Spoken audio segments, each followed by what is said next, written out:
Hey everybody, casual Friday here at the office, but wanted to circle back to a strategy that we employed last year at the end of the year when we saw interest rates get to a very high point and interest in properties get to a very low point. So what we had was properties sitting on the market for a long period of time, sellers drastically reducing prices and still not being able to attract buyers based on that price reduction. So I want to circle back to a strategy called seller paid permanent rate reductions. This is not a temporary buy down, regardless of what you've heard.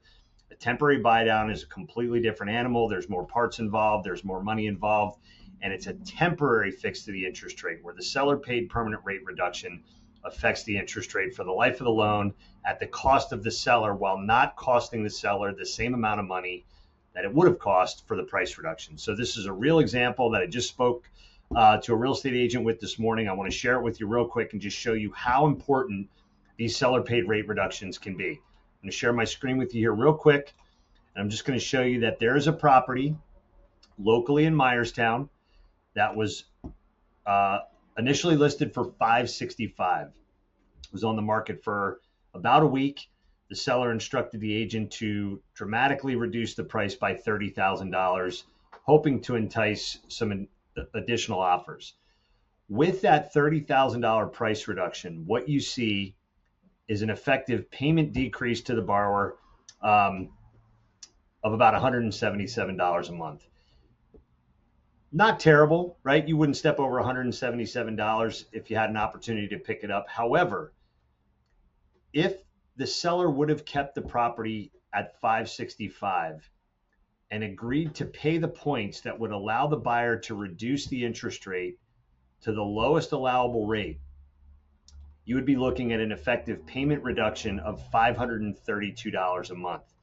In addition to reducing that buyer's payment by $532, you would go from that costing that seller $30,000 to effectively costing him half. So how do we not have a win for everybody involved, right? The seller gets to recoup and keep more of their money. The buyer gets a lower payment. The sellers get to keep, the agents get to keep more of their commissions, and I guess you could say the value or the integrity of the value of that home has not been diminished by a reduction in sale price. So when we talk about seller paid rate reductions, we're talking about the ability to allow a buyer to get into a property that may otherwise not be affordable, and at the same time allow the seller to keep some of those profits that they may need for either the purchase of a new home, or maybe they're downsizing and it's going to benefit their retirement. So if you don't know a whole lot about these seller paid rate reductions, I urge you to get with somebody that understands how they work and how they can help you market yourself differently, especially in an era of competition where sellers are interviewing multiple agents. And this can give you the slight edge over your competition. If you have any questions, you can reach out at AndyLoan.com. Have a great day.